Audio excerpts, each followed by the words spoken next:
What about the interviews?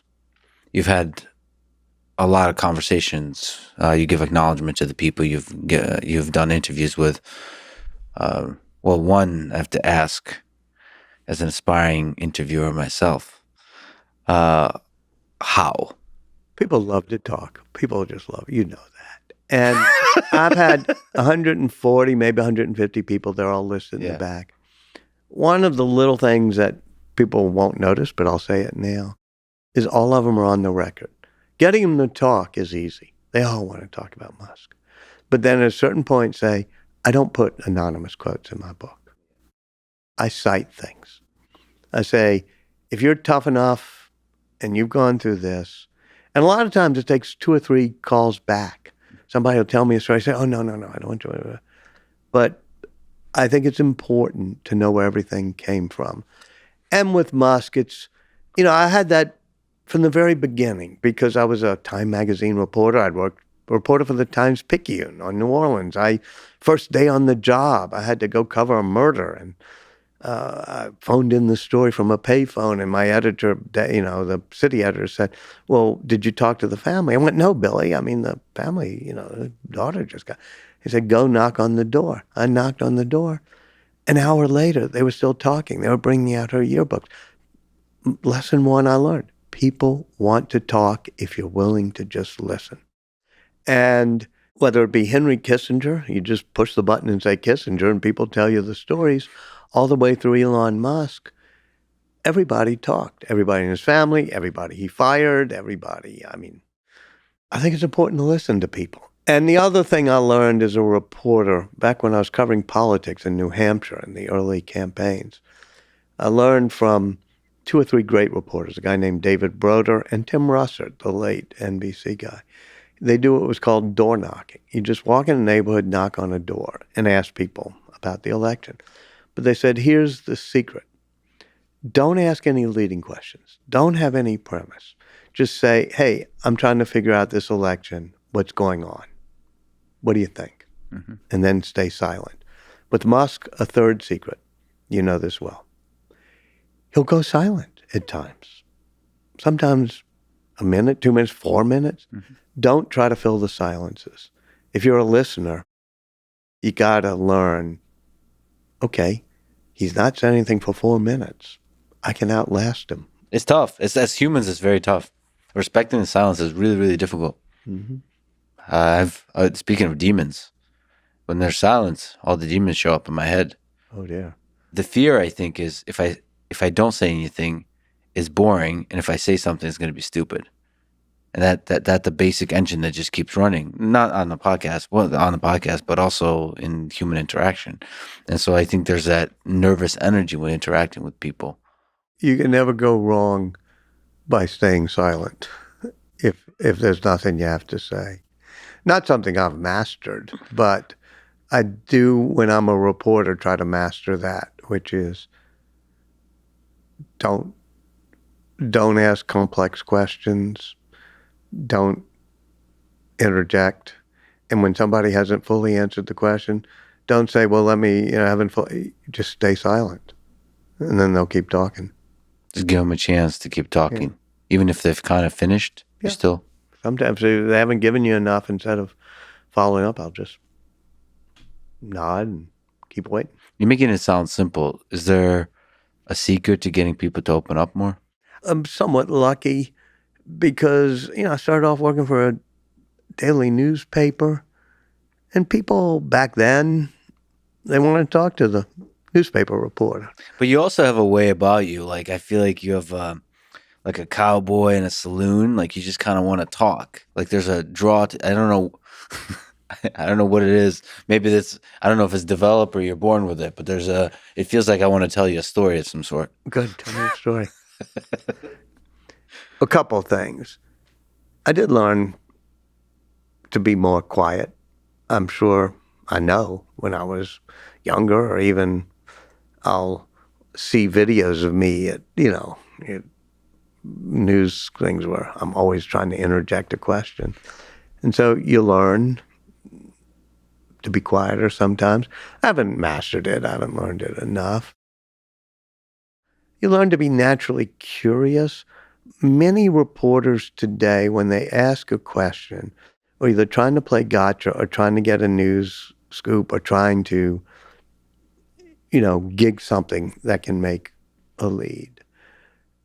And if you actually are curious and you really want to know the answer to a question, then people can tell that you asked it because you want the answer, not because you're playing a game with them. So I'm sure some of them off the record, some of them on the record, you had maybe, just some incredible conversations. I was going to say some of the greatest conversations ever, but who knows? Some of the best conversations ever are probably somewhere in South America between two drunk people that we never get to hear. So I don't know. But is there advice you can give from what you've learned to somebody like me on how to have good conversation, especially when it's recorded? Well, to be actually curious. I mean, every question you've asked me is because I think you actually want to know the answer and you've done your homework. To be open and not to have an agenda. I mean, we all suffer from there being too many agendas in the world today. Yeah, so that's just genuine curiosity. But there's something, when you talk about just one-on-one interaction, whether it's Elon or Steve Jobs, or there's something beautiful about that person's mind. And it feels like it's possible to reveal that, to discover that together efficiently. And that's kind of the goal of a conversation. Well, I mean, look, you're amongst the top podcasters and interviewers, in the world today. You have an earnestness to you.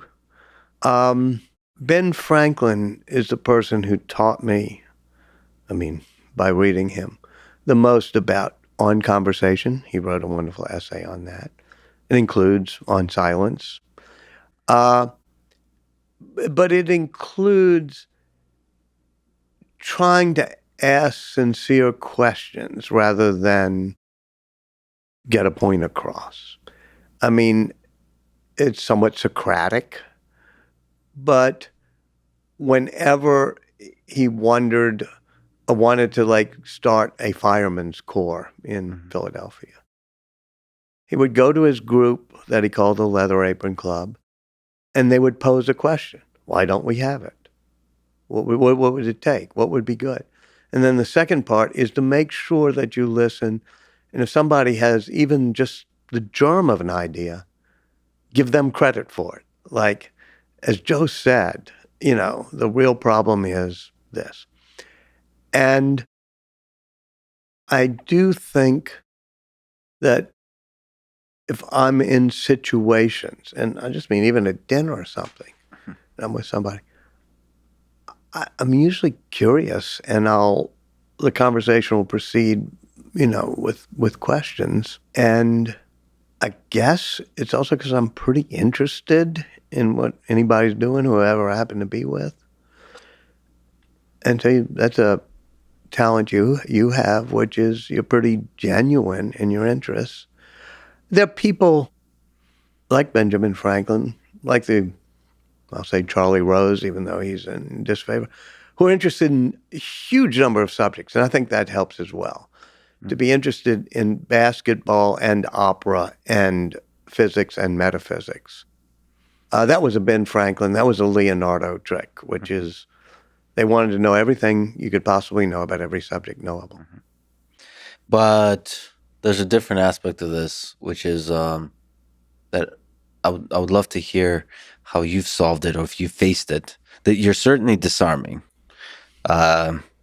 See, I'm like peppering you with compliments here, trying to get you. That's a very disarming method. Yeah, I've recently talked to Benjamin Netanyahu. We'll talk again. We unfortunately, because of scheduling and complexities, only had 1 hour, which is very difficult. Mm-hmm. Very difficult with a charismatic politician. Prime Minister.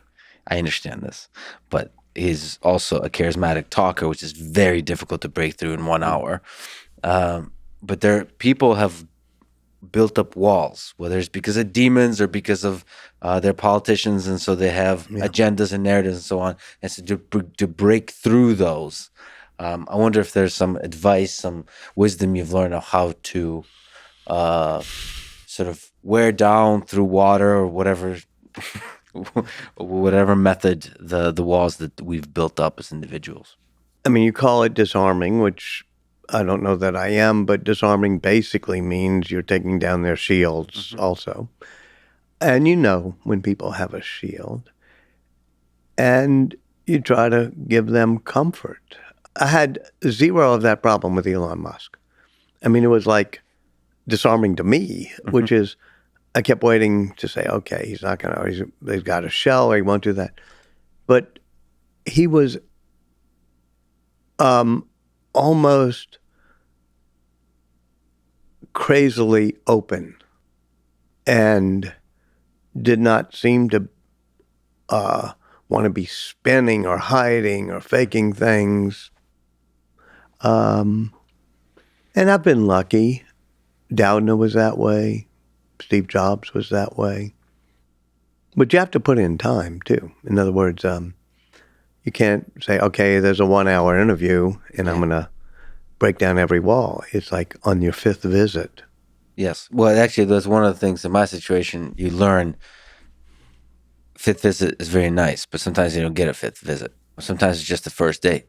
Mm-hmm. And I think what it boils down to, and we said disarming, but there's something about this person that you trust. I think a lot of it just boils down to trust in some deep human way. And I think with many of the people I've spoken with, sometimes the trust happens like after the interview, which is really sad because it's like, oh, man. I've never been in your situation where I have a show. I usually have mini cracks at the wheel. Yes, I'm not a first date person. Yeah. Well, you know. But then I'm lucky. I mean, I say lucky, but I'm in print. You know, I understand. Print is a couple 1,000-year-old medium, but there are those of us who love it. Well, the nature of the podcast medium is that I'm a one night stand kind of girl.